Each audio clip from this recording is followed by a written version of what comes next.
Welcome to the Deep Dive. Today we're getting into something you probably use every day. Soap. That's right. Just the word itself, soap, seems simple. Exactly.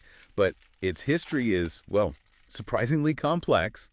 So our mission today is to trace that journey. From ancient times right up to now. Yeah, uncovering some really fascinating linguistic twists and definitely debunking a big myth. Ah, you mean the Mount Sapo story. That's the one. You've probably heard it right, the Roman legend. Well, get ready, because it's not quite what it seems. Right.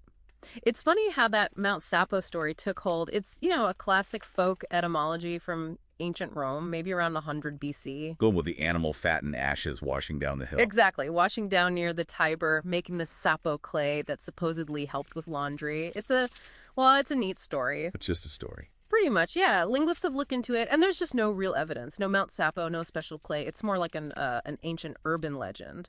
Okay, so if Mount Sapo is out, then where did the Latin word sapo actually come from? I was really wondering about this. Well, this is where it gets interesting. The Romans didn't, invent it. They actually borrowed it. Borrowed it? From who? From an early Germanic language, believe it or not. And we have some proof. Pliny the Elder. Oh, right, the writer, around the 1st century A.D. Yeah, him. He actually wrote about the Gauls and Germans making a substance like this, from animal fat and ashes. Ah, so that supports the idea they got the word from the Germans, too. Precisely. And linguistically, the Latin sapo seems related to another Latin word, sabum. Sabum, what's that mean? It means tallow or fat, grease. So they're like linguistic cousins sharing an ancestor. Okay, so the root meaning is tied to the ingredients, the fat itself. Exactly. Not some mythical mountain. It's about the raw materials. So the Romans borrowed it from Germanic tribes. But where did they get it? We need to go deeper, right? Like Proto-Indo-European. Yep, way back. We're talking about PIE roots that might have sounded something like saib or seep. And what did those mean? The basic idea was to pour out, to drip, trickle, maybe strain, something liquid or viscous. So the original meaning wasn't even about cleaning. It was about, the texture. You got it. It was about the physical form, this drippy, fatty substance, not its purpose initially. That's a really key shift. Right. And that PIE root evolved into Proto-Germanic sapi. Correct. And sape meant soap, but also things like resin or just a dripping thing. You can kind of see the connection to grease or tallow still. Like our word seep. Exactly. Possibly related. Then it came into Old English as sape. But back then, sape was much broader. Broader how? It could mean salve, like an ointment, or amber, resin, pomade, unguent, lots of sticky, greasy things. Huh. Not just for washing. Not at all. And get this, around the 11th century, sape was even used for a kind of reddish hair dye. Wait, hair dye? Like for warriors? Apparently so. Maybe to look fierce in battle. A sort of proto-hair gel made of soap. Wow. Okay, so ancient hair dye, that's unexpected. Yeah. How did we get from warrior hair dye to, a bar by the sink? Well, it took time. The meaning gradually narrowed down. By about the 18th century, it had pretty much standardized to mean the cleaning product we think of today.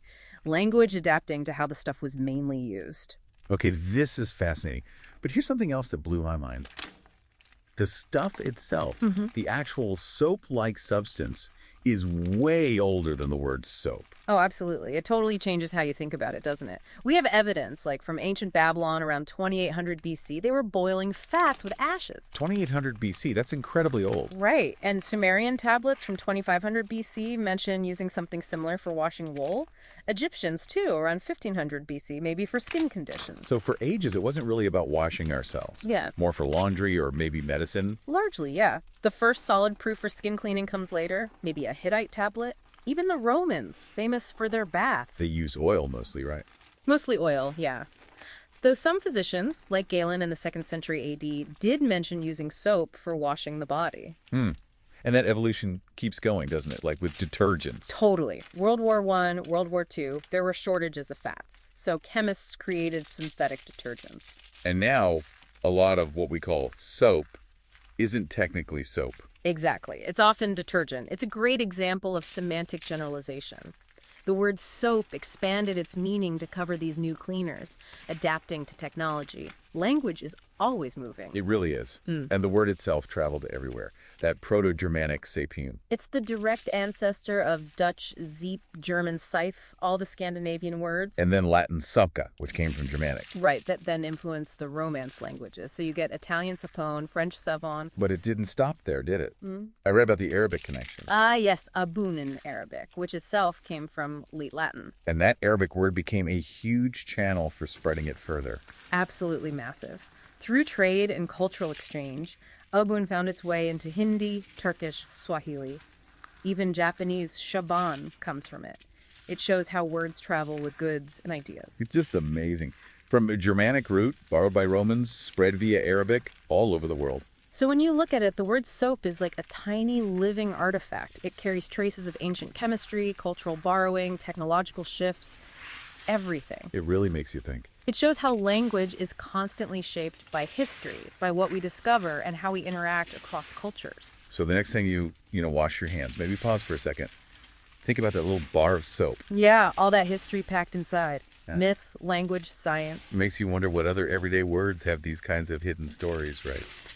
Definitely something to keep exploring.